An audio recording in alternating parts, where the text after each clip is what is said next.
Yo. Yeah. Two dudes on the mic, keeping health in sight. Dr. Goodman and Ben, making wellness feel right. From workouts to hacks and science that's real. Dudes talking health, the conversation you feel.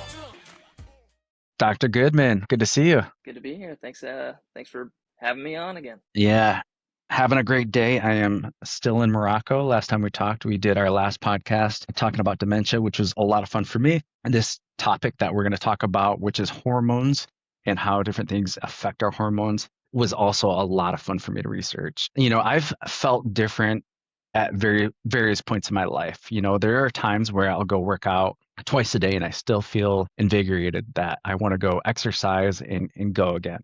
And I have so much energy. And I've also felt the opposite. I felt depleted, just haven't had the energy. And so I'm curious if that is a willpower thing or if that is the chemistry inside of my body.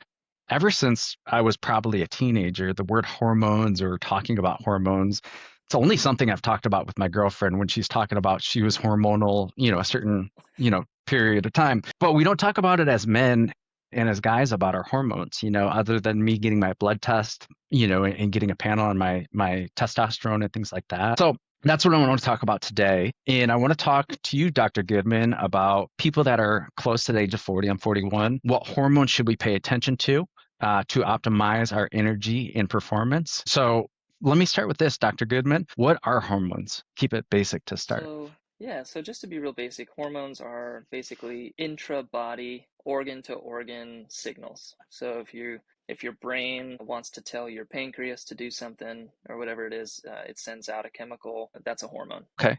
What do they control? Everything. Because hormones are the signaling mechanism that your body uses to a certain extent, right? Nerves are kind of a signaling mechanism in a way. But because they are organ to organ, cell to cell, whatever you want to call it, signalers, they regulate basically everything you can think of in your body. So they can regulate the changes that occur in response to sleep. They can dial up or dial down metabolism, your nervous system's level of alertness or arousal, right? It can shift the focus from fight or flight to rest and digest. It can signal to certain organs to increase their production of insulin or whatever it is to regulate your metabolism in a certain way. Your testosterone production is regulated by hormones from the brain, and testosterone is itself a hormone that comes out and acts on other tissues. And I think of hormones as not so much like a quick call-in response. It's kind of like, your human body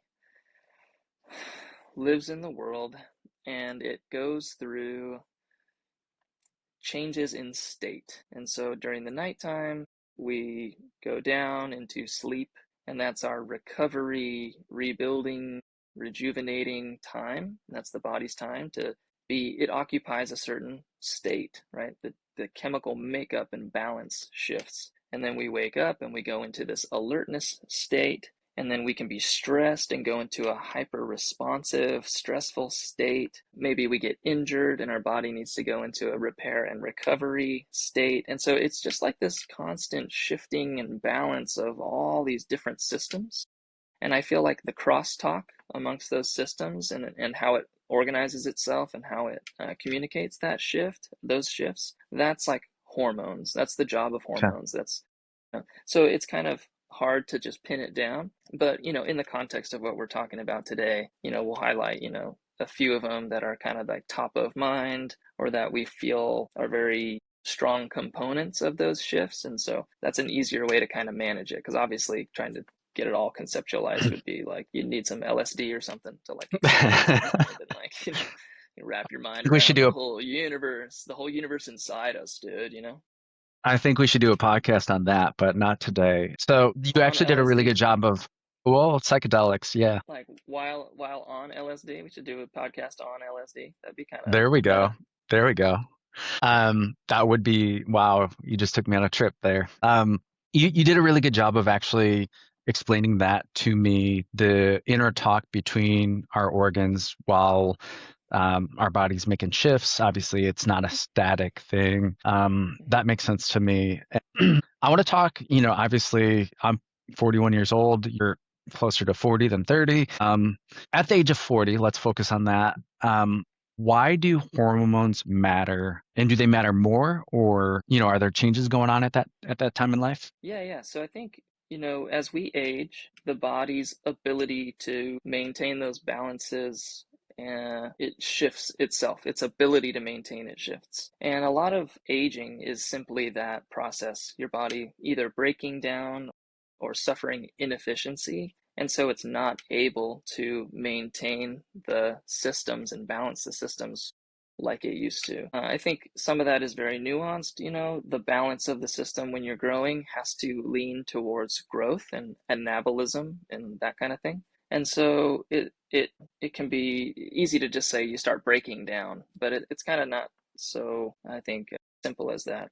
But around the middle of your life, I think we start to feel the effects of the inefficiencies catching up with us. So, you might reach peak, your body has the peak capacity for like muscle mass and bone mass at a certain time, like in your 20s. And then if you are at peak muscle or bone mass at that time, you'll never get it to grow after that. It's always going to come down, no matter what you do. And I feel like that system that's geared to optimize that, it's just shifting to the period where it's no longer in the growth phase. And if we did continue to grow and continue, I mean, obviously that would not be good. We can't just grow forever. Yeah. So it's a natural process of aging where it's like, okay, now we're kind of moving here and I have to do whatever I can to try and maintain, but there's inefficiencies that are going to build up. And because of those inefficiencies, you're going to go into this decline naturally. And we're always trying to kind of optimize our spot in each level of that decline and be as good as we can be, knowing that we're not going to continue growing, but that we can optimize and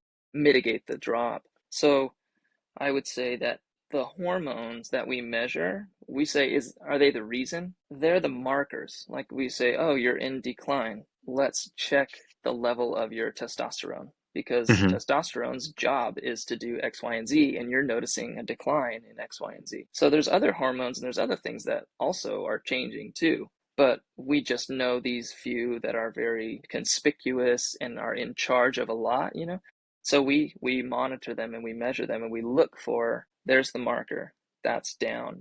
My testosterone level is down. That explains why I'm feeling this decline. And so the simple way to put it is that as you age, your hormone levels in certain respects will drop off. Testosterone will decline, growth hormone, will diminish, or your ability to pulse will diminish. So that's the simple way to put it. So we got to replace them, right, to get back to optimal function. But it's kind of, it's just that shift in the system, in the balance of the system, is now resulting in decline. And so we look for those markers to see if we can affect the system back toward, back towards the previous balance, where we're more growth oriented, more optimizing, performance oriented, something like that. Dr. Goodman, if we were to talk about, for a man that's 40 years old, 41 years old, what would be the top 5 hormones that I'd want to look at? What would be the most important for performance and energy? So I think that probably the heaviest hitters at that time of like a man's life would probably be testosterone. And I think that's partially cultural. We're just kind of in this testosterone phase right now as a culture. We're really into it. Yeah. And testosterone replacement is very widespread nowadays. So I'll just put that at the top of the list, but it's not necessarily order of importance. I would just say it's kind of just a lot of the things we notice at this time of life are affected by that. So testosterone is probably number 1. Growth hormone, I think, is becoming more like top of mind for people. And I think that is an important one to talk about at this time of your life too, because men tend to have more concerns about performance and not being able to do what they used to do, or at least come close to what they used to do. And injury and recovery is important to men, I think, at this time. Probably cortisol is next on the list, not because everyone talks about it, but because we know chronic elevations can drive so much dysfunction and illness. Metabolism is probably really top of mind too for those that are like health conscious. So something like insulin is probably it's easy to kind of think of metabolism and insulin in the same breath. People kind of understand that concept pretty well. So I think insulin is an important one. That's probably like 4? Yeah, you said testosterone, cortisol, insulin, and growth probably hormone. One that's like, I think low-hanging fruit would be like the thyroid hormone And that's just Okay. because general idea that it's like important to know what your thyroid's doing and to make sure it's operating well. They don't exactly know the precise function of the thyroid, but they just kind of know it's important. So I think if you focused in on like those five, then you would be hitting most of the major concerns of like a midlife guy, in our society today. Dr. Goodman, let's start with testosterone. That's the first one you named, and I'd love to talk about all about it. It's one that you see if you're on, social media, if you're on the internet, you hear people talking about TRT or low testosterone. Can you let me know about the role that it plays in the body, why it matters to us, especially after the age of 40, maybe some red flags that we start Yeah. seeing if it is low, and maybe some ways to increase it, some natural levers to increase it if it is low. Yeah, sure. So let's see. So where to start? So testosterone is produced, by the gonads, right? The Leydig cells in our testes. And as we age, the production of that hormone drops off. And so you can start to feel certain effects. And most people report low energy, maybe some brain fog, not lack of brain, like mental sharpness that they used to have, strength, stamina, those kinds, all the things that we kind of associate with youth and virility. Erectile dysfunction might come up, or low libido might come up, those kinds of things. So what testosterone does is it's a hormone, so it binds a receptor. That's what the body does, right? That's the plan we've got for the human body. We got signals and receptors. So testosterone can do direct binding of the androgen receptor. That's its target. And in the cell, in the cytosol of the cell, that receptor will do a few things. It increases transcription of certain other molecules. So like in protein, you're going to get more protein fibers. The myosin heavy chain is increased. You're going to get increased expression of IGF-1, insulin dependent growth factor 1.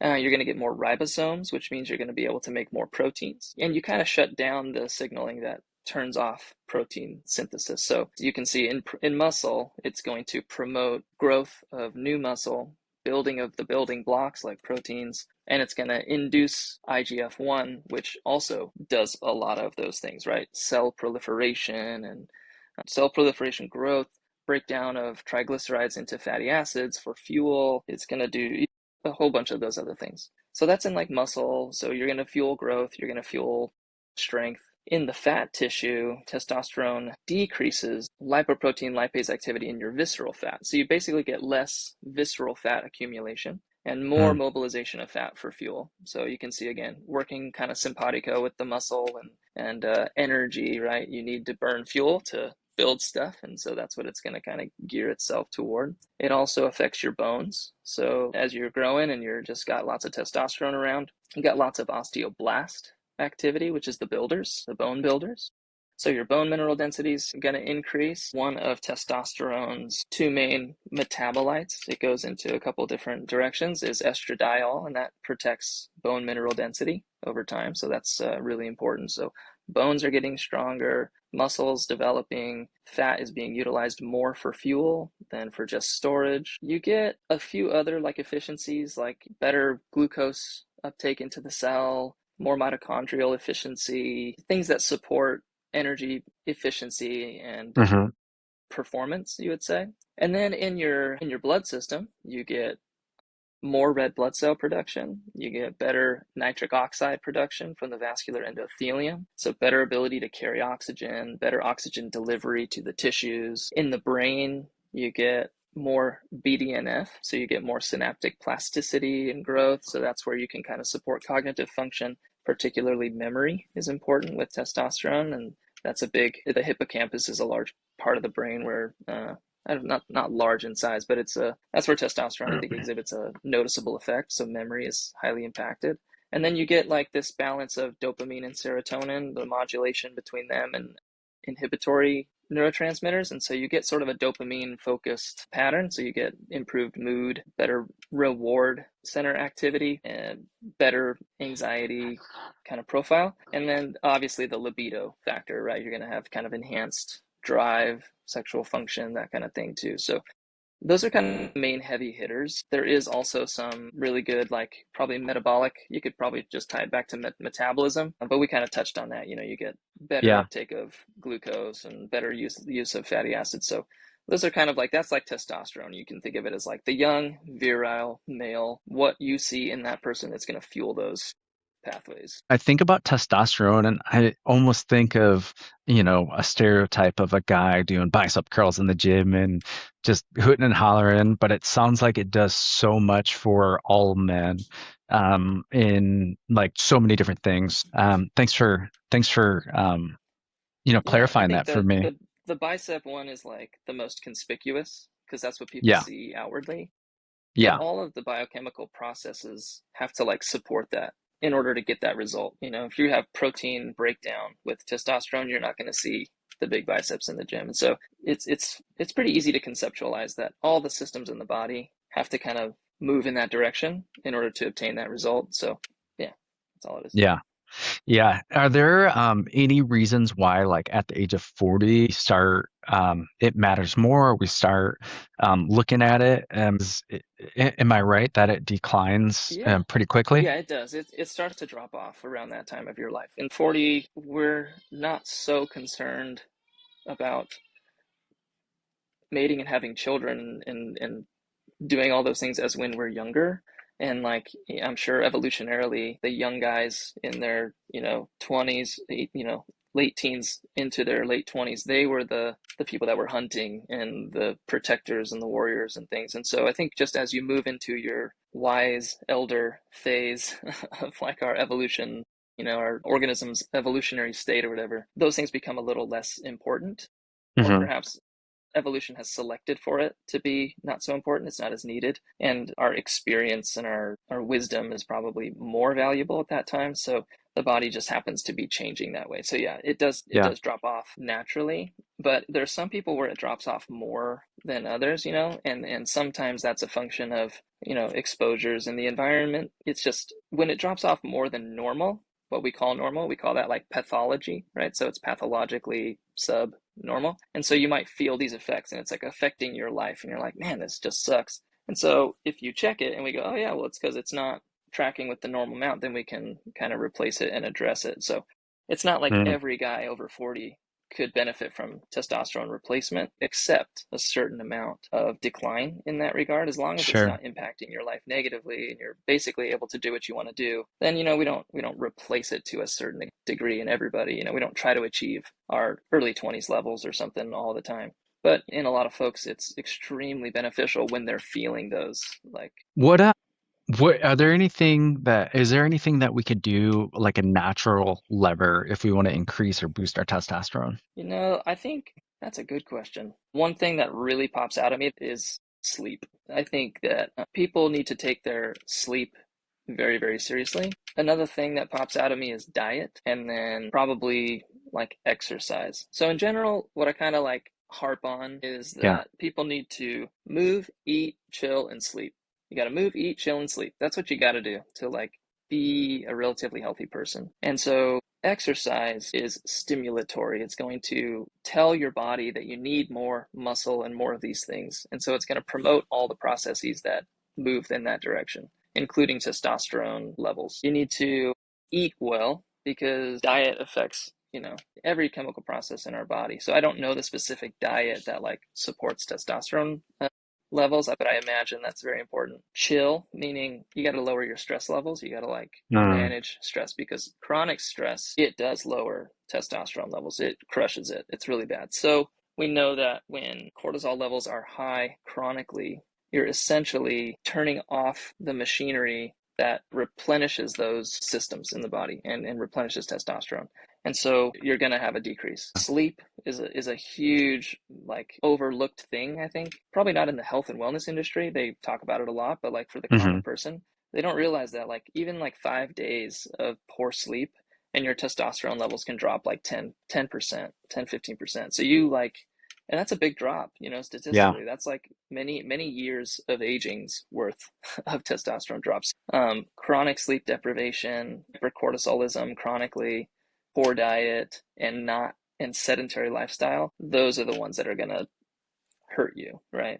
Yeah. And we do, I think, see that they diminish over time. I know for sure sleep, sleep's a big one in terms of Yeah. testosterone production. I would harp on that probably the most, but then chronic hypercortisolism as well as and then diet. I'm not sure which ones are the most potent for that, but Casey, well, number that's another hormone, cortisol. Um, okay. and obviously if the cortisol level is raised, that you said, your testosterone is going to decrease. What is cortisol and what role does it play in the body? So cortisol is kind of like your stress hormone. We call it your stress hormone. And essentially it's created by your adrenal glands. And we know your adrenal glands, secrete norepinephrine.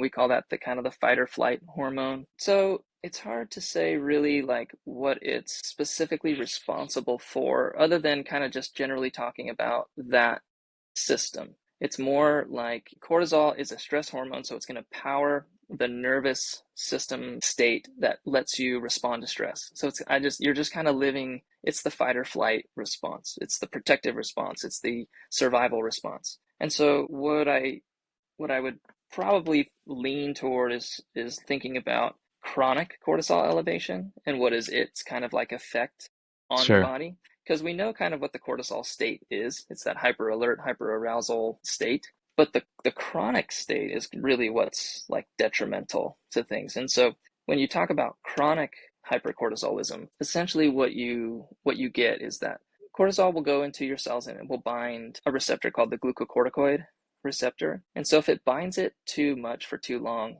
the receptor downregulates. You get less of it over time. Mm, So you sort of get this shift where you're really not as responsive to the cortisol that you've got around. It's like it's a maladaptive gene expression response. Hypercortisolism as well, chronically over time, it's going to basically suppress the neurons in your brain, which stimulate gonadotropin releasing hormone. And that's the hormone that goes to the pituitary to stimulate secretion of LH and FSH, which is going to go to your testes and secrete testosterone. So it goes back to the root of that whole axis and basically inhibits that whole process from going. So you do see a reduction in testosterone levels from chronic hypercortisolism. In addition, so in line with that thinking, that inhibition, your thyroid releasing hormone from the hypothalamus is down. So you just get this low thyroid state. Cortisol, it's easy to make the connection with sugar, right? Because if you're in a hyper aware fight or flight state,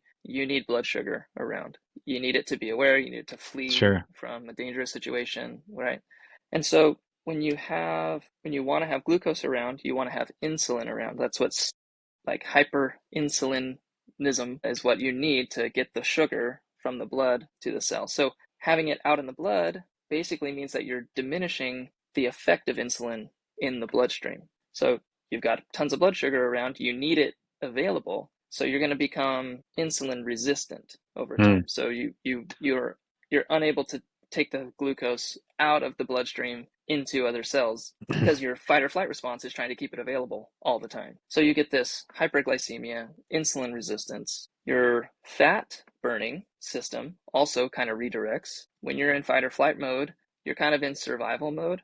So your body's not looking for kind of that slow burn, efficient fatty acid oxidation system. It's going to try to store and protect its stores of energy. It knows that it needs to survive and it's going to need to survive for a while. So you kind of get this shift towards visceral fat accumulation. So you've mm, got hyperglycemia, insulin resistance, visceral fat coming up. And then you're not worried about building protein or building muscle when you're in that state. You're just trying to survive. And so you get this sort of de-emphasis on protein synthesis. And so you lose lean mass over time. You get weaker. You can't recover as well from injury because your body's not in rest recover mode. It's in fight or flight mode. And this affects everything from that to down to your bones, right? Your bones are getting weaker over time. You have more osteoclast activity with hypercortisolism than osteoblast activity. You get diminished dopamine tone with hypercortisolism. So you get the mood, anxiety, all of those things are from hypercortisolism as well. Less BDNF expression, so you're not as plastic, you're not as able to form new brain connections. So that over time creates that picture of, hmm the more anxious, the less sharp, less muscle, less performance, more fat, more dysfunction. And Yeah. that's why hypercortisolism and chronic inflammation is kind of so detrimental to us. Casey, I heard so much connectedness. Obviously, you started with testosterone, and then you talked about cortisol, and then you talked about the insulin and how we're unable to produce as much insulin when we have higher levels of cortisol. And I'm hearing all of this interconnectedness. But I wanted to ask, with cortisol, other than reducing stress, reducing maybe our anxiety, are there any other natural levers that we can do to reduce our cortisol levels if they're elevated? So what you want to activate is the parasympathetic pathway. So the sympathetic nervous system is the fight or flight one. The parasympathetic one is the more relaxed and rest and digest mode. And so whatever we can do to activate that system is what you want to do. So again, I come back to sleep. Like if you can get good sleep, sleep is the body's like deep recline into the parasympathetic system. Mhm. And it needs that deep recline, that like really that restful mode to allow all these other pathways to really shine and to really just go ham, right?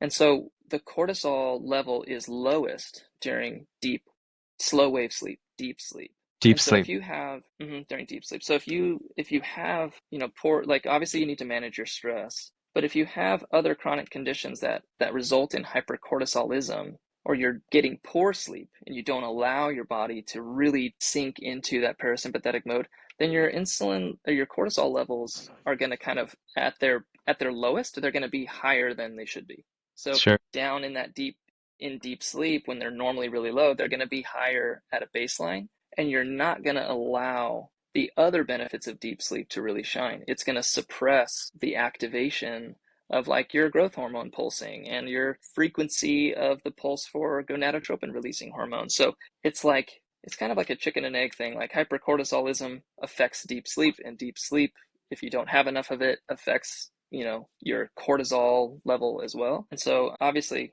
reducing stress in whatever way you can, if that's meditating, deep breathing, better life choices, right? Learning to say no, guarding your boundaries, those kinds of things. Obviously there's a lot to say with diet, and we talk about inflammatory and anti-inflammatory diets a lot. Yeah. That's not my area of expertise. I don't claim to be a dietitian. I don't claim to even know really like, oh, these are the most anti-inflammatory diets, but obviously that one would play a big factor. Yeah. It always ends up coming back to move, eat, chill, and sleep. And Yeah. again, exercise is known to reduce stress, reduce your Mm. cortisol levels, like to keep you kind of get that burst of activity and energy, and then you kind of settle into that deep recovery, and it allows your body to do that more effectively. Yeah. So those who exercise and resistance train more, they're going to regulate their cortisol levels better over time as well. Casey, you talked about sleep. I have a few questions, and I want to shift into that before we Sure. talk about all 5 of those hormones you had listed. Is it more important, because the recommended daily amount of sleep is 8 hours? At least that's what I've been told. That's what I've heard. And for myself, 7.5 hours is probably the right amount of time that my body actually naturally will wake up, and I have a Garmin and it will tell me, hey, you slept very, very well, and I'll feel rested. I feel very rested. 7.5 hours is right for me, but I know it's 8 hours is the recommended dose. Is sleep more about the amount of time that we have, or is it about quality of sleep? Because I know I'll look at my Garmin and it will say I had light sleep for a certain amount of time, and then deep sleep, and then the REM sleep. So what's more important, sleeping the quantity or quality? Man, I would say both. I think both, because it takes time to get into all the different phases and stages of sleep. So if you just go have like 20-minute power naps every hour or something like that, even if you would accumulate a certain amount of time over a 24-hour period, I just think that it kind of messes with the natural descent into deep sleep and then into REM, and then the bouncing back and forth between the stages that you just kind of naturally have. So I do think that generally speaking, you need about that 7 hours at least to really let your body travel through the stages, and then let the stages do the work that's intended. Let them allow for the hypothalamus to pulse what it needs to pulse without interrupting it. In general, if you start to have diminished sleep and you make up for it later, I think that there is some good studies, especially in the elderly, that they may need less sleep like overnight. You may only need 5 or so hours, but then they might nap for an hour or two during the day. So I'm not a sleep expert, so I don't know exactly the amount of time, like light sleep, and then you descend into deep sleep. You need about, 15, 20 minutes, and then about 45 minutes, an hour.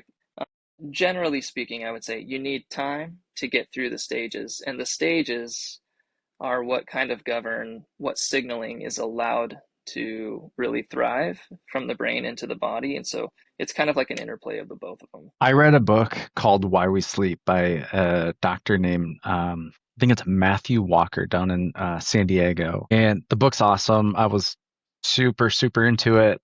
I know how I sleep impacts my life so much, but the book goes really deep into it, and he talks about different animals and how much sleep they actually need. And he talked about dreams, and he talked about the different cycles of sleep. It was fascinating. I read that about 10 years ago, but it is a fantastic book. Maybe I'll pick that one up again. Let's move back. I want to talk more about some of those 5 top hormones that you had listed before. And you touched on insulin, because we already talked about testosterone. We talked about cortisol.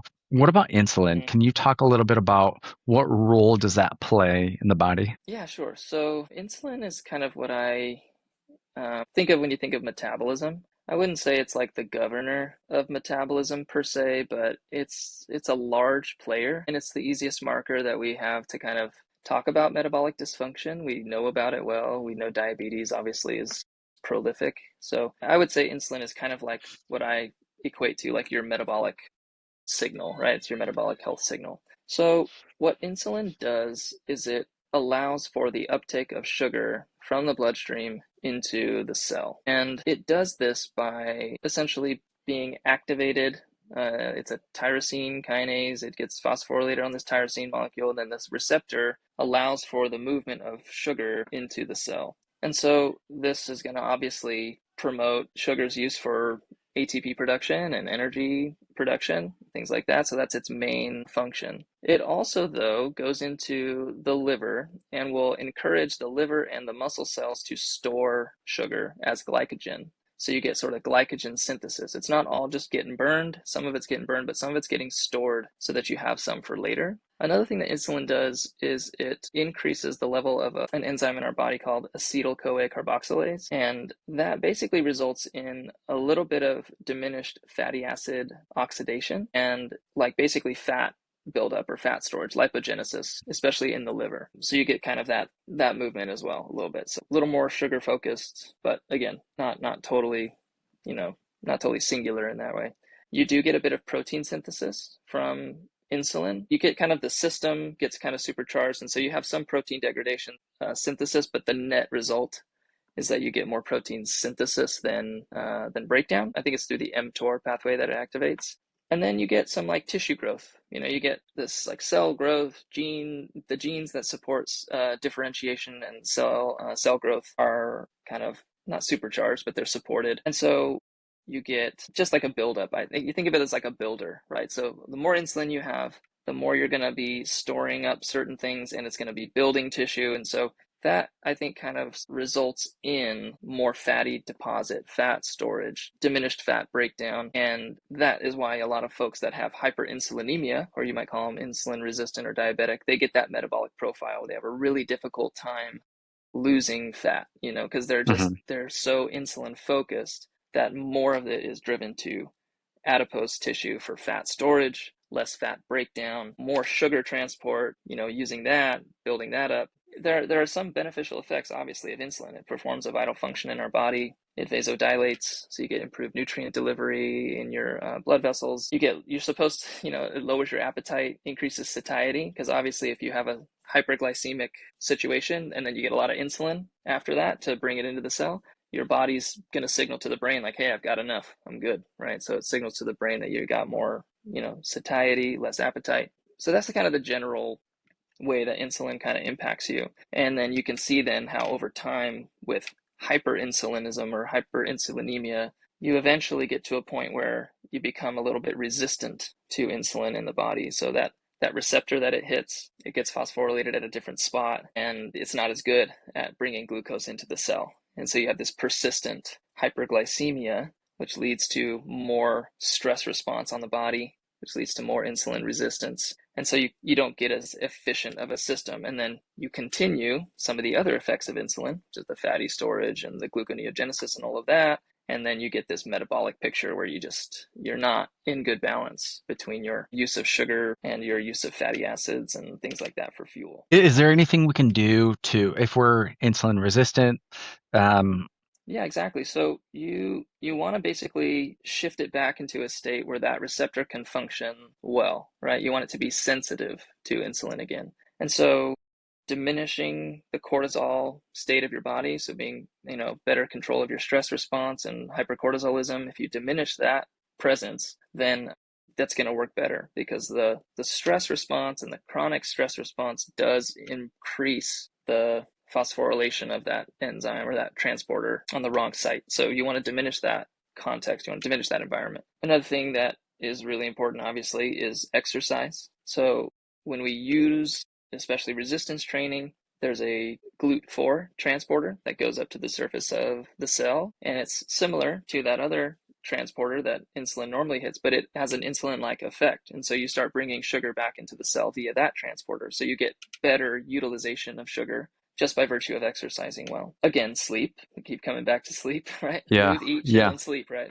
Move, Yeah. eat, chill, and sleep. So sleep is extremely important for your metabolic homeostasis, or the normal. So, but that's more of like with testosterone and with like the thyroid and with cortisol, it's more about like the brain, like the signals to the brain that induce sleep and then the signals they send out. Mm-hmm. With hyperinsulinemia and things like that, it's more about it's kind of linked to cortisol, where the parasympathetic rest that you get when you're in deep sleep, that state diminishes the amount of insulin that you're going to produce. It naturally makes the body a little more sensitive to insulin because it's not going into that mode. It just is like, hey, we're just going to chill.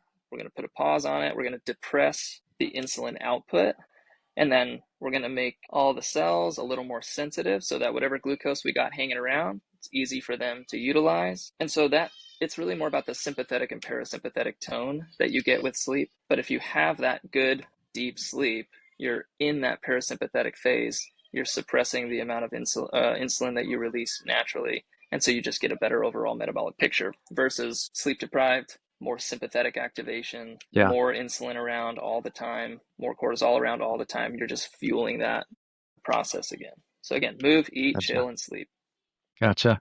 Well, Dr. Goodman, I want to talk about, there's two other hormones on the list of top 5, the thyroid and the growth hormone you had mentioned. Which one should we dive into first? What makes most sense? Let's tap into just the growth hormone real quick, because I think it's like, I think it's the unsung hero in a lot of ways, of like, especially if we're in the context of like men going into their 40s. So growth hormone is our builder. It's our builder and our like repairer. So it mainly, it's released from the pituitary gland in response from the hypothalamus secreting growth hormone releasing hormone. It gets pulsed early in the night during your first slow deep wave sleep. That's when you get the highest pulse of growth hormone in the body. And so that's why it's really important, again, to get to bed, get to sleep, and get good restful sleep. Because if you don't, then you diminish that really strong pulse. That's like the largest one that we get. So that growth hormone, as it goes into the body, its main actor, you could say, is IGF-1. That's produced in the liver. And through IGF-1, you get this picture where you get cell proliferation. So you're encouraging the body to create more cells, and you're diminishing the body's natural like tendency to go into apoptosis or cell death. So you just get kind of that building kind of mindset. You get so it more repairs itself. triglyceride breakdown. Yeah, it's more about growth. I don't know if it's like, yeah, it's growth and repair, but yeah, you just get that emphasis on cell growth and differentiation. And then you get fatty acid, increased free fatty acids in your body because you're focused on triglyceride breakdown. It moves you in that direction. So it's less about like sugar uptake and more about let's get the fuel, like let's get the triglycerides, let's break them down, let's go burn these fats as fuel. The IGF-1 and growth hormone stimulate kind of these biochemical pathways that increase amino acid uptake. So you're going to get these building blocks for proteins. You get more protein synthesis. You get more bone growth from IGF-1 and from growth hormone. it's very similar to testosterone. They're very like Hmm. complementary in that way. And testosterone we know does increase IGF-1 levels and BDNF levels, and growth hormone does do that. It increases BDNF, right? So brain plasticity. The interesting thing about growth hormone too is like when it gets triggered, let's just say for in sleep, because I think that's like the main thing that I think about when I think of growth hormone, that pulse during deep slow wave sleep. It gets released by the pituitary, it goes in the body and it does its growth thing, but it also goes back up into the brain and like reinforces the deep sleep. So it's promoting deep sleep while it's going out and doing its work. And then over the course of the night, these growth hormone levels in the brain that are promoting sleep, they like reach a certain threshold. And it's like, hey, you've got this, fills up, fills up, fills up. Now there's a ton. Now it's time to shift back into wakefulness. It's like it triggers its own off switch, which I think is really interesting. And Yeah. so, again, as we get older and our sleep maybe suffers, or we're not doing the things in our life that we should be doing, we're not eating well, we're not exercising, not moving well, then that system becomes compromised, and so we're getting less growth hormone pulsing, we're getting less IGF-1 doing all those beautiful anabolic things in our body. And so you're going to see that kind of low energy, low mass, low muscle repair response, less ability to recover from injury, and those kinds of things as well. So that's kind of like why I think growth hormone's unsung in its role. Yeah, it sounds like it does so much, but I was thinking while you were explaining all of the everything it does in the body, how similar it sounded to testosterone. And Mm-hmm. if you were to tell me just a quick 5 second, 10 seconds, the difference between growth hormone and testosterone, what would those differences be? Growth hormone is pulsed by the pituitary gland during deep wave sleep. So it's almost like they're like parallel train tracks with Okay. different trains on them. So I think Okay. growth hormone is released by, growth hormone releasing hormone. There's these neurons in the hypothalamus that secrete that, and they get turned on when this not sleep center in the brain, but it's called the VPLO, this little spot, begins to disinhibit them. It's inhibiting them during the day when you're awake, and so it disinhibits it at night with GABA, and it allows those things to pulse. And then you get the growth hormone. And the growth hormone, I think, again, its main actor is IGF-1. It's really about cell proliferation and growth. Let's just say growth. It's kind of on the Yeah. nose, but that's what it is. Testosterone is, I think, it's a parallel track. So it's the gonadotropin releasing hormone neurons in the brain. They're also in the hypothalamus, but they too are disinhibited by the VPLO, but they're not like pulsing in the same way that growth hormone is being pulsed. Okay. Their pulsing is almost constant. It's like this oscillator, this little guy in your brain that just kind of oscillates always, and you're always kind of getting a gonadotropin releasing hormone pulse. But the amplitude of that pulse changes depending on input. And so, like, for example, deep slow wave sleep is a contributor to increasing the amplitude of that pulse. So you do get more testosterone production during slow wave sleep, but it's different than those neurons just suddenly being turned on and disinhibited, and you just get growth hormone release, and then the growth hormone itself shuts down, or signals to the brain that you're done for the night and you need to go back into wakefulness. Testosterone is kind of always being, or gonadotropin releasing hormone is kind of always being pulsed down to the pituitary. And then Okay. just kind of like the amplitude of it diminishes or increases just with your sleep-wake cycle and with other inputs as well. So then testosterone obviously comes down, or the LH and FSH, they're the ones that go down to the gonads to produce testosterone. And so I think the functions are probably very much parallel and in sync. And you could say like testosterone probably hijacks some of the growth hormone process as well, like contributes to it and wants it to do its thing too. Yeah. But I think it's likely like an evolution thing. When we are growing as males, biologic males, you need to make sure that during this certain time of your life, you are geared up for protection, for hunting, for, providing, and for mating. And I think testosterone is there to say, let's take advantage of the body's processes and let's fuel them, like both directly, right? Like it attaches to the androgen receptor and does the work itself. But then also, like, let's go encourage growth hormone to do its thing so that we can get, muscle mass and do all those things. Yeah. So I think it's probably more like an evolutionary thing that just, that's the time of life that needs to be done. And so this thing is here to make sure that happens. And it sort of utilizes this other pathway, which is its own pathway, but it's going to linger, right? Where testosterone might drop off, this thing might linger and like continue on. But we do know that growth hormone levels do drop off, with age too, and maybe that's part and parcel with testosterone decline too. But yeah, I don't know that I could give you like a specific like, oh, it's, this is how they're so different and stuff. They're just very parallel, use a lot of the same systems. Sounds like it. I imagine something. Yeah. Sounds like it. Well, Dr. Goodman, let's talk about the fifth one, the thyroid. Yeah. So thyroid is, just for the quick and dirty of it, it's essentially like a metabolic regulator. And it basically improves your basal metabolic rate. It acts on receptors that control gene expression in your cells to promote metabolism, you could say, like promote the use of sugar by the cell. An interesting thing about thyroid, though, is that it's going to go in and essentially supercharge mitochondrial biogenesis. It's going to encourage the mitochondria to replicate and grow, and then it's going to increase the expression of the enzymes that are involved in the energy producing or the oxidative pathway. So you get this increase in ATP production and turnover. So you're going to get just more efficient mitochondria, more of them. And so then, therefore, you're going to utilize that pathway more, right? You're going to burn more fuel. And that could be sugar, that could be fats, whatever it is.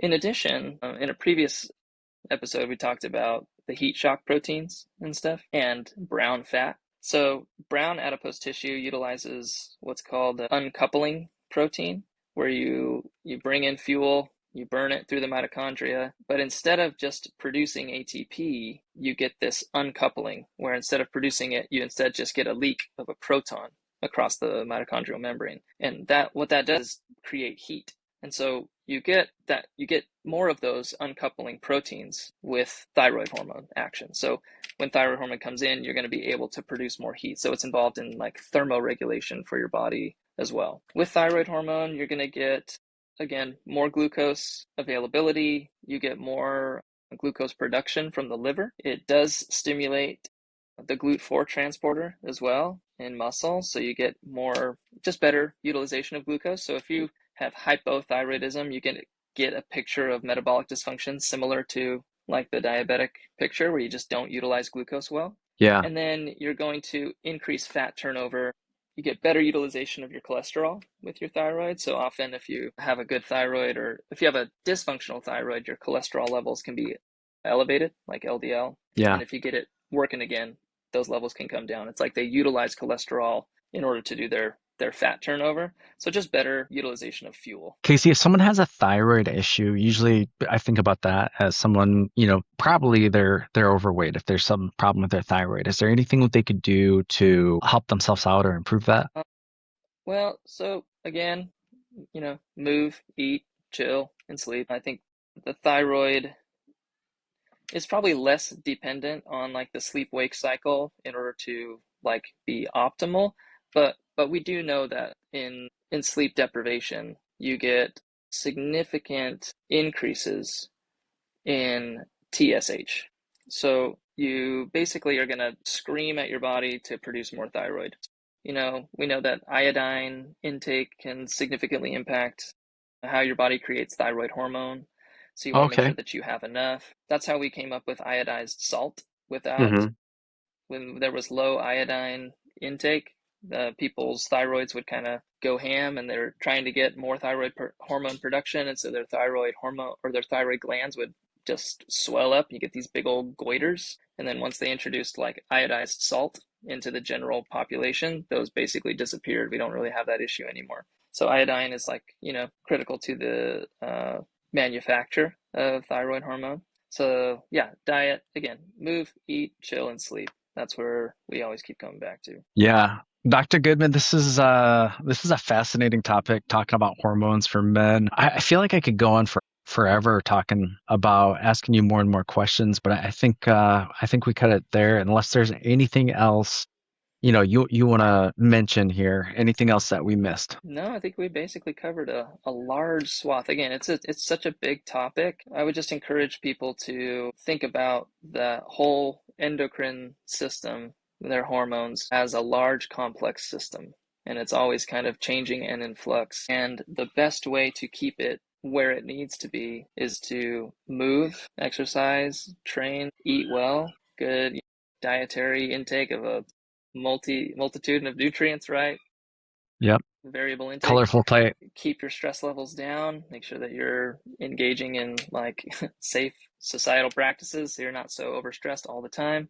And sleep, get good sleep. Your body needs that phase to really settle into the parasympathetic tone and allow these hormones to be pulsed, be released, do their function, before you wake up again for the rest of the day and you enter a different sort of like environment, in your body. So that's the main takeaway, honestly. And then as a man coming into my 40s, these are things to watch for. You want to make sure that you're monitoring the level of your thyroid. You want to make sure you're checking your metabolic health with your hemoglobin A1C, and insulin levels too can be checked. You want to make sure that you're on top of those things. And then if you're feeling the effects, then you definitely want to go make sure you talk to a doctor and get some of these things checked out, because you don't want to live with that dysfunction. You Sure. want to live your best life out there. Absolutely. Dr. Goodman, this has been so informative. Thanks so much. I appreciate it, man. Appreciate you having me on again. It's always fun. All right. All right. Talk to you soon. Yeah. Yo.